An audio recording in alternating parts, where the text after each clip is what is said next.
Hello and welcome. We will be starting another new chapter today. Chapter's name is Aggregate Demand. Aggregate Demand तीन अलग अलग chapters के sequence में पहला chapter है और ये तीन चैप्टर्स आपस में बहुत अच्छे से लिंक्ड हैं. आप इनको अलग अलग नहीं पढ़ सकते. वैसे तो मैक्रो इकोनॉमिक्स में आप ज्यादातर चैप्टर्स को you can study them separately बिना किसी दूसरे के इंटरफेरेंस के, बट ये तीन चैप्टर जनरली आपको समझ में मुश्किल आते हैं अगर आप इनको अलग अलग सीक्वेंस में पढ़ें. So this is the first one जो आपके आगे आने वाले चैप्टर्स का भी बेस बनाएगा. Aggregate demand.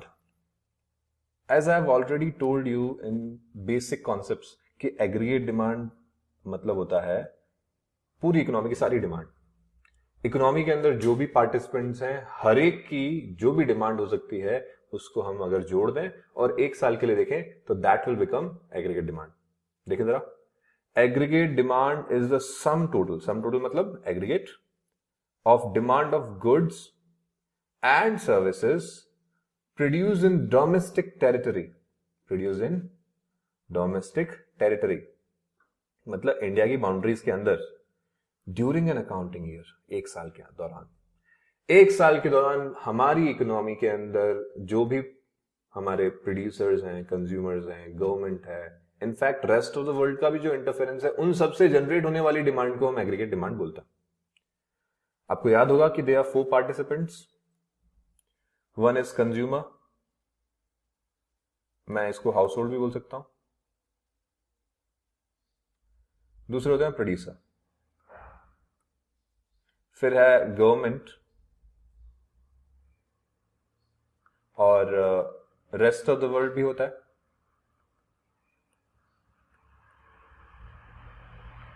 ये 4 पार्टिसिपेंट्स हमारी इकोनॉमी के अंदर होते हैं.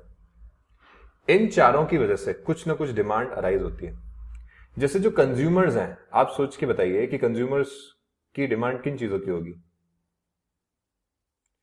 इनको चाहिए फाइनल गुड्स फॉर कंजम्पशन.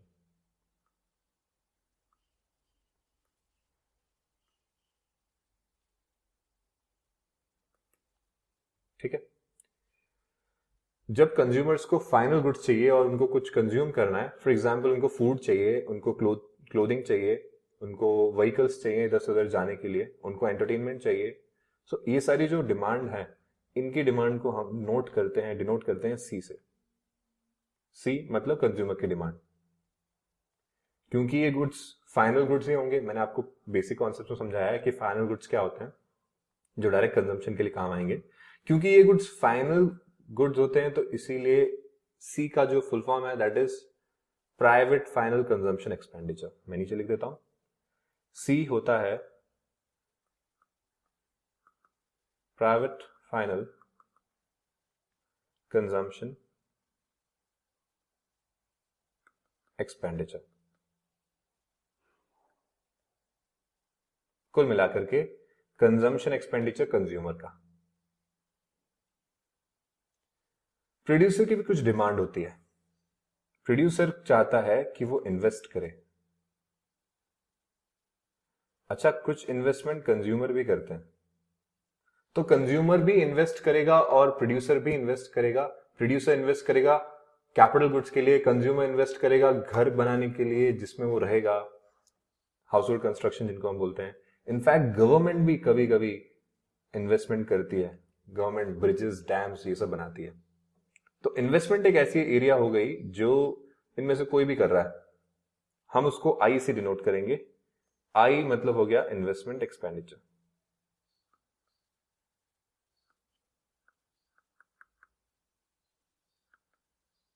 ठीक है. सो कंजम्पशन एक्सपेंडिचर भी हो गया, इन्वेस्टमेंट एक्सपेंडिचर भी हो गया. कंजम्पशन एक्सपेंडिचर, इन्वेस्टमेंट एक्सपेंडिचर के अलावा भी कोई चीज होती है? जी हां, इसके अलावा होता है आपके पास गवर्नमेंट का कंजम्पशन एक्सपेंडिचर जिसको हम बोलते हैं जी. देखिए, गवर्नमेंट भी एक कंज्यूमर है. उसको भी अपने आर्मी को मेंटेन करने के लिए, अपने एम्प्लॉयज के लिए, किसी के लिए भी कुछ ना कुछ चीजें खरीदनी पड़ती हैं और वो कंज्यूमर गुड्स होते हैं. कभी कभी गवर्नमेंट को वेलफेयर एजेंट की तरह भी वेलफेयर करना पड़ता था, तो वहां पे भी उसको कुछ कंज्यूमर गुड्स की जरूरत पड़ती है, जिसकी डिमांड को हम जी बोलते हैं। जी मतलब हो गया गवर्नमेंट फाइनल कंजम्पशन एक्सपेंडिचर।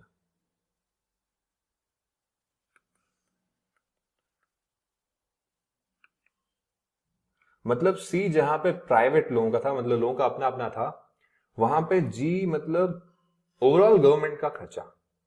सो कंज्यूमर्स की अपनी डिमांड कंजम्पशन की, दैट इज सी। प्रोड्यूसर्स की अपनी demand, that is G. I hope C, I और जी आपको समझ में आ गया होगा। तो ये तो हमारे तीन लोग हो गए जो कहीं ना कहीं हमारी इकोनॉमी में कुछ ना कुछ कंट्रीब्यूट कर रहे हैं। साथ में हमारी कंट्री के अंदर जो गुड्स बनते हैं उसकी डिमांड बाहर से भी आती है। जैसे इंडिया से स्पाइसेस, टी, कॉफी, ऐसी कुछ चीजें हैं जो एक्सपोर्ट हम करते हैं। बहुत ज्यादा नहीं है ऐसी चीजें, बट जो भी हैं हम एक्सपोर्ट जिनको भी करते हैं उसकी डिमांड हमारी इकोनॉमी में नहीं है, बाहर है। हमारी इकोनॉमी में उतनी डिमांड नहीं है जितनी बाहर है, तो हम उनको एक्सपोर्ट कर देते हैं। मैं बोल सकता हूं क्या कि हमारी इकोनॉमी के अंदर की डिमांड का एक component rest of the world से भी आता है, जिसको मैं बोलूंगा एक्सपोर्ट। एक्सपोर्ट को हम एक्स से डिनोट करते हैं। आई राइट फॉर यू, एक्स मतलब हो गया एक्सपोर्ट।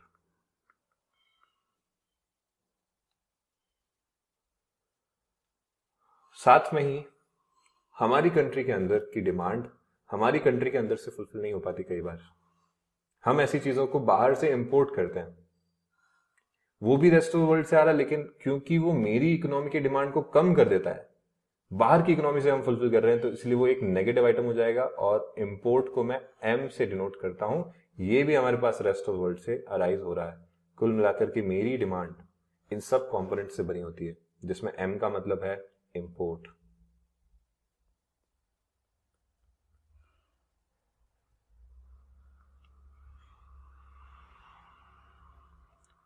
सो कंज्यूमर की फाइनल गुड्स की डिमांड, प्रोड्यूसर की इन्वेस्टमेंट की डिमांड, मतलब मैं बोलूं कैपिटल गुड्स की डिमांड, गवर्नमेंट की डिमांड, इनकी भी फाइनल गुड्स की demand, and rest of the world की एक्सपोर्ट और इंपोर्ट की डिमांड। ये सब मिलाकर के मेरी एग्रीगेट डिमांड बनाते हैं। तो यहां पे आप देखिएगा कि एग्रीगेट डिमांड के कंपोनेंट्स क्या हुए। Aggregate demand consist of C consumption की डिमांड, आई इन्वेस्टमेंट की डिमांड, जी गवर्नमेंट के कंजम्पशन की डिमांड, एक्स हमारे यहां से जो डिमांड बाहर वाले लोगों की फुलफिल हो रही है उसको एक्सपोर्ट बोलेंगे, और एम जो हमारी डिमांड हमारे लोगों की डिमांड बाहर से फुलफिल हो रही है, रेस्ट ऑफ द वर्ल्ड से फुलफिल हो रही है, उसको मैं एम बोलूंगा इंपोर्ट्स। ये सब मेरा एक एग्रीगेट डिमांड फंक्शन कहलाता है। This aggregate demand function it is all inclusive. इसके अंदर सारे के सारे सेक्टर्स आ गए। मैंने आपको बताया है 4 सेक्टर्स होते हैं इकोनॉमी में, वो सब इसके अंदर आ गए। लेकिन इकोनॉमिक्स में कभी भी हम एक बार में 2 से ज्यादा फैक्टर्स को नहीं पढ़ सकते। उन 2 में भी हमको एक को कांस्टेंट रखना पड़ता है। ऐसे केस में क्या करें, हमें यहां कुछ अजम्पशन लेने पड़ते हैं। हमारे फर्दर स्टडी के लिए हमारे कुछ अजम्पशंस लेने पड़ेंगे। अजम्पशंस आर, पहला अजम्पशन कि ये है शॉर्ट रन में, लॉन्ग रन नहीं है, शॉर्ट रन है। दूसरा अजम्पशन, हमारी इकोनॉमी विदाउट गवर्नमेंट है। विदाउट गवर्नमेंट कैसे हो सकती है? देखिए आपको पता होगा मार्केट इकोनॉमी होती है एक, आपने 11th स्टैंडर्ड में पढ़ा होगा। This is a market economy जहां पे गवर्नमेंट का रोल नेग्लिजिबल होता है। तो आप बोल सकते हो कि आप मार्केट इकोनॉमी है ऐसा मान के चल रहे हो। गुड। अगला आपका जो रोल है that is we are a close economy.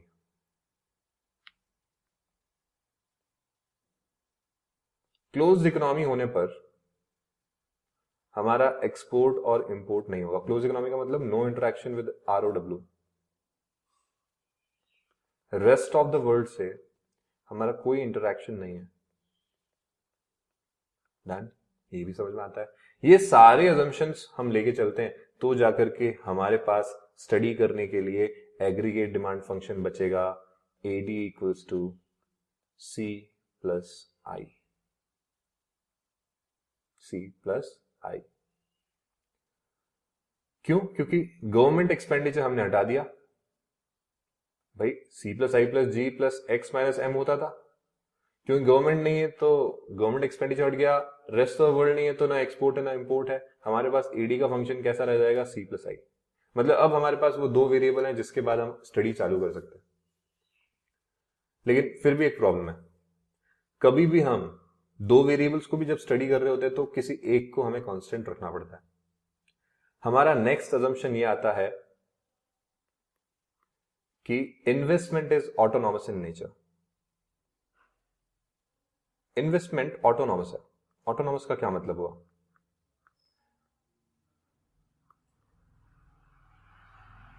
Autonomous investment का मतलब हुआ कि वो इन्वेस्टमेंट जो रेट ऑफ रिटर्न से डिपेंड नहीं करता। आप अगर ज्यादा रेट ऑफ रिटर्न देंगे तो भी उतना ही रहेगा, आप अगर कम रेट ऑफ रिटर्न देंगे तो भी उतना ही रहेगा। कहने का मतलब हम इन्वेस्टमेंट को कांस्टेंट मान लेते हैं और कांस्टेंट की निशानी ये है कि हम उसके ऊपर बार लगा देंगे, आई के ऊपर बार लगा देंगे। मतलब अब मेरा जो फंक्शन रह गया है क्लियर कट, वो है AD equals to C plus I bar, where I bar is autonomous investment. Sir autonomous investment ढंग से समझ में नहीं आया, बताता हूं। Autonomous investment is investment which is not induced investment. आपके इन्वेस्टमेंट दो तरह के होंगे, या तो ऑटोनॉमस होगा या इंड्यूस्ड होगा।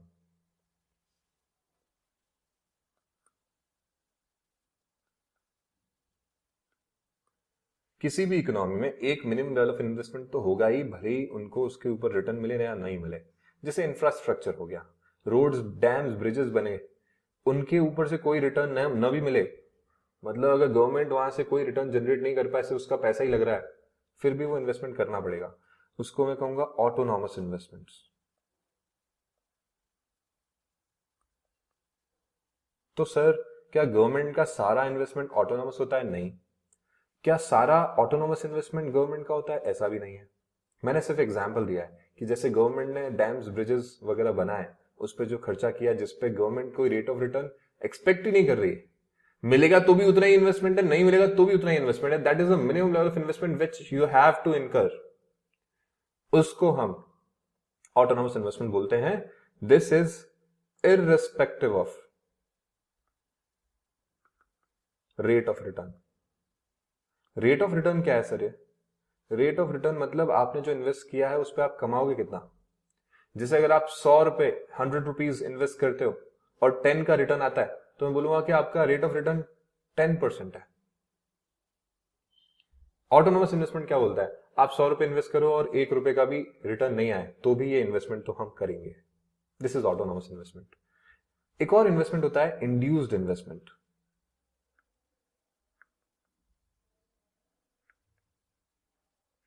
इंड्यूस्ड इन्वेस्टमेंट वो होता है which is directly related to the rate of return. Directly related का सीधा मतलब हुआ कि ज्यादा अगर इंड्यूस्ड इन्वेस्टमेंट हुआ तो उसका मतलब ये है कि हम ज्यादा रेट ऑफ रिटर्न एक्सपेक्ट कर रहे होंगे। मतलब अगर आप 100 रुपए का इन्वेस्ट कर रहे हो तो आप सोच रहे होगे 10% 12% मेरे को रिटर्न मिलेगा। अगर कोई ये बोल दे कि 14% रेट ऑफ इंटरेस्ट मिलेगा तो आप 100 से भी ज्यादा इन्वेस्ट कर दोगे। मतलब higher the rate of return, higher will be the investment, directly related to rate of return. I hope ये भी आपको समझ में आ गया। तो हम ये मान के चल रहे हैं कि हमारा इन्वेस्टमेंट कैसा है, प्योरली ऑटोनॉमस नेचर का है, which is independent of rate of return. उस पर अगर कोई रेट ऑफ रिटर्न नहीं भी आएगा तो भी कोई प्रॉब्लम नहीं है। ये भी नहीं समझ में आता है तो एक बात याद रखो, फिलहाल के लिए मैं आपको इंड्यूस इन्वेस्टमेंट और ऑटोनॉमस इन्वेस्टमेंट आगे भी समझाऊंगा। फिलहाल के लिए आप ये समझो कि इन्वेस्टमेंट हमारा कांस्टेंट है, हमारा aggregate demand equals to consumption जो कांस्टेंट नहीं है, जो एक वेरिएबल है, और इन्वेस्टमेंट जो कि फिलहाल हम कांस्टेंट मान रहे हैं। तो मेरा जो नया एडी फंक्शन है that is AD equals to C plus I bar. थोड़ा पढ़ते हैं अपन। मैंने आपको कंपोनेंट समझाया, जहां पे सी था प्राइवेट कंजम्पशन एक्सपेंडिचर, आई था इन्वेस्टमेंट एक्सपेंडिचर। ये प्राइवेट हो जरूरी नहीं है, मैं अभी फिलहाल इसके यहां से प्राइवेट हटा रहा हूं, आगे चल के हम देखेंगे कि ये प्राइवेट ही रह जाएगा बिकॉज गवर्नमेंट है नहीं। जी मतलब गवर्नमेंट कंजम्पशन एक्सपेंडिचर, इसके अंदर इन्वेस्टमेंट एक्सपेंडिचर यहां भी इंक्लूड कर सकते हो या ऊपर भी इंक्लूड कर सकते हो। एक्सपोर्ट्स इंपोर्ट्स, ये हमारा एडी फंक्शन हो गया. But for the sake of simplicity it is assume that economy is a close economy. Close economy होते ही गवर्नमेंट हट जाएगा, सॉरी एक्सपोर्ट और इंपोर्ट हट जाएगा. So there are no exports, X हट गया, एंड इंपोर्ट्स एम भी हट गया. Also, it is assumed that economy is a two-sector economy consisting of producer and household only.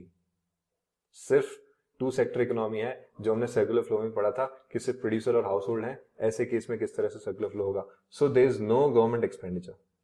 यहां पे कोई गवर्नमेंट एक्सपेंडिचर नहीं है. एडी हमारा रह जाएगा सी प्लस आई. वहां पे भी हम सी को क्या मान लेंगे, कांस्टेंट. आई को क्या मान लेंगे, सॉरी कांस्टेंट ऑटोनोमस मान लेंगे, और आई रह जाएगा आई बार. आई होप यहां तक आपको समझ में आया. This is the initial part of our story. Next हमको जो देखना है दैट इज एडी शेड्यूल. आप कुछ चीजें और बतानी है. एग्रीगेट डिमांड का मतलब हुआ एक तरह से कितना पूरे हमारी इकोनॉमी के अंदर एक्सपेंडिचर होगा. सर एक्सपेंडिचर कैसे जस्टिफाई करते हैं. डिमांड का मतलब क्या होता है. डिमांड का मतलब होता है विलिंगनेस टू पे, एबिलिटी टू पे, प्लस मेरे को कोई चीज खरीदनी है, मतलब मेरी डिजायर. मैं यहां पे दो चीजों की बात करूंगा, एक तो डिजायर और दूसरी है एबिलिटी. डिजायर और एबिलिटी की जब मैं बात कर रहा हूं तो किसी भी चीज में अगर मेरी डिजायर है और मैं उसके लिए पे कर सकता हूं तो वो मेरी डिमांड है, ऐसा मान के चलते हैं. एग्रीगेट डिमांड क्या था. कंज्यूमर या हाउस होल्ड फाइनल गुड्स की डिजायर रखते हैं, साथ में उसके लिए पे कर सकते हैं, वो उनकी डिमांड है. Producer desire, they are ready to pay also. Producer की डिमांड है कैपिटल गुड्स की और वो साथ में पे करने को भी राजी हैं. That is their investment demand, investment expenditure. मतलब आप लोगों की डिमांड, प्रोड्यूसर हो, कंज्यूमर हो, गवर्नमेंट हो, रेस्ट ऑफ वर्ल्ड हो, आप सबकी डिमांड कहीं ना कहीं जाकर के आपके खर्चे का कारण बनेगी. Obviously you will actualise your demand, you will convert your demand into satisfaction bye paying for it. वो आपका एक्सपेंडिचर होगा. हाँ, तो मैं अगर यहां पे बोल रहा हूं कि एक्सपेंडिचर और एडी एक ही बात है तो ये तो एकदम सही बात हो गई. AD equals to aggregate demand equals to expenditure in the economy. इसके साथ साथ मैं आपको एक और बात बताता हूं, वाई होता है इनकम. वाई क्या होता है, इनकम. हमने बेसिक कॉन्सेप्ट में पढ़ा था कि आपकी इनकम खर्च होती है दो चीजों पर, या तो कंजम्पशन पर या सेविंग्स पर. मतलब सेविंग्स जो हो गई वो खर्च ही नहीं हुआ. आप अपने पैसे को या तो खर्च कर दोगे, पूरा पूरा कंज्यूम कर लोगे. आप एक कंज्यूमर हो, हाउस होल्ड हो, तो उस केस में आप क्या करोगे, कंज्यूम कर लोगे, या आप सेव कर लोगे. ठीक है. So income consist, Y consist of C plus S. C बोले तो private final consumption expenditure and S बोले तो savings. y equals to C plus S याद रखिएगा, हमारे लिए आगे का जर्नी इजी हो जाएगा. अब अपन चलते हैं एग्रीगेट डिमांड शेड्यूल पर. ये एक टेबल है, इस टेबल में डिजायर्ड एक्सपेंडिचर लेवल है अलग अलग लोगों के, सब मिलाकर के. एडी शेड्यूल होता क्या, it is a tabular representation of desired expenditure of people at different levels of income. हम मान के चलते हैं कि इनकम जीरो थी तो कितना खर्चा होगा. जरा ये सोचें कि अगर आपकी इनकम जीरो है तो क्या आपके कोई खर्चे होंगे. आंसर मन में आ रहा होगा कि नहीं, इनकम नहीं है तो खर्चे कहां से करेंगे. बट आप सोच के देखिए, you are a student, you might not be earning, most of you are not earning. आप लोग की इनकम जीरो है और अगर खर्चे का हिसाब लगाएं तो there is expenditure of your education, there is expenditure of your clothing, health care, या फूड, या other wishes, video games, all those things. ये सारी डिमांड आपकी है. मतलब इनफैक्ट आपके घर में आप ही की डिमांड शायद सबसे ज्यादा होगी. आपके पेरेंट्स के कंपैरिजन में भी आपकी डिमांड ज्यादा होगी, जबकि आप कुछ भी नहीं कमा रहे हो. You are earning nothing. So इसका मतलब ये हुआ कि अगर हमारी इनकम 0 है तो भी हमारा कुछ ना कुछ कंजम्पशन का खर्चा रहता है। इस कंजम्पशन के खर्चे को मैं बोलूंगा सी बार। सी बार मतलब ऑटोनॉमस कंजम्पशन। सी बार का क्या मतलब हुआ? Autonomous consumption.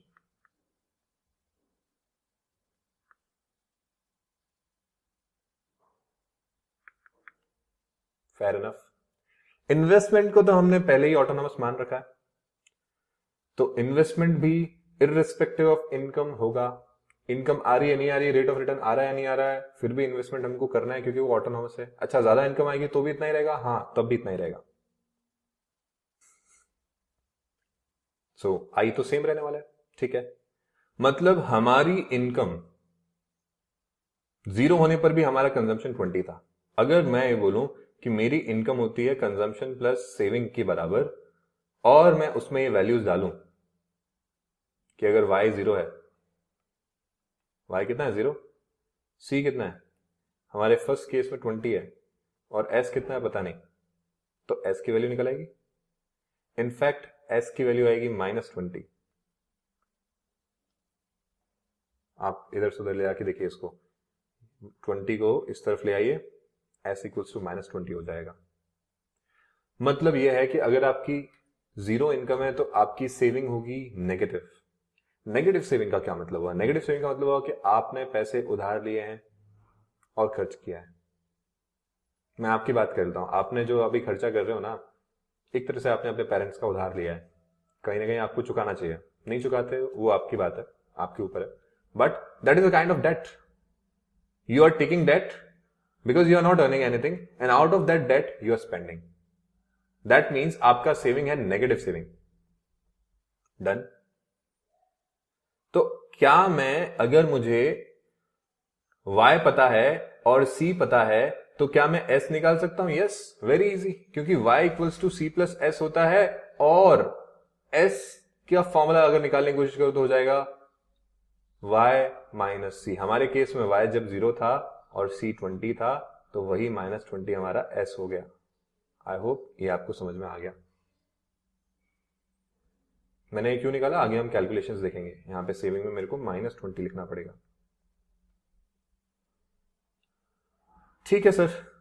अच्छा, मान लीजिए आपकी 0 से इनकम थोड़ी सी बढ़ गई, आप अभी कुछ नहीं कमाते हो, मान लो आप 5000 रुपीज पर मंथ कमाने लग गए।